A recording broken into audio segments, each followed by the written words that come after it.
Hi friends, நம்மள்ட்டையே காசு இல்லைன்றதுனால தான் நம்மளே ஜிஹெச்சுக்கு போவோம். ஜிஹெச்சுக்கு போனால் வண்டியில் வச்சு தள்ளிட்டு போகிறதுக்கு 50 ரூபா கொடுங்க. வெளியில் இருக்க வாட்ச்மேனு 50 ரூபா கொடுங்க. உள்ளார ஏதாச்சும் குழந்தைய பார்க்க போகணுன்னு நினச்சோம்னாக்கா போய் நின்னோம்னாக்கா காசு கொடுத்தா உள்ளார விட்றாங்க, இல்லைன்னா உள்ளார விட மாட்டேங்கிறாங்க.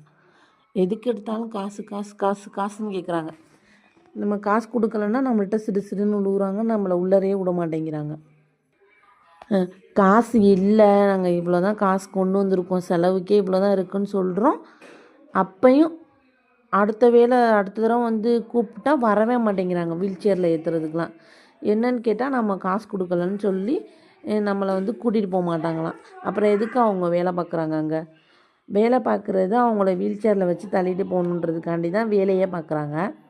வந்து நான் காசு கொடுத்தா தான் தள்ளிட்டு போவேங்கிறாங்க. நம்ம ஒரு சம்பளம் கொடுக்குறோம், அப்புறம் கவர்மெண்ட் ஒரு சம்பளம் கொடுக்குது. இந்த வேலை அப்புறம் எதுக்கு அவங்க பார்க்கணும்? அவங்க பட்சத்துலையும் வீட்டிலே இருக்க வேண்டியதானே. ஃபஸ்ட்டு இந்த ஜிஹெச்சில் இந்த மாதிரி காசு வாங்குறத நிறுத்தணும்.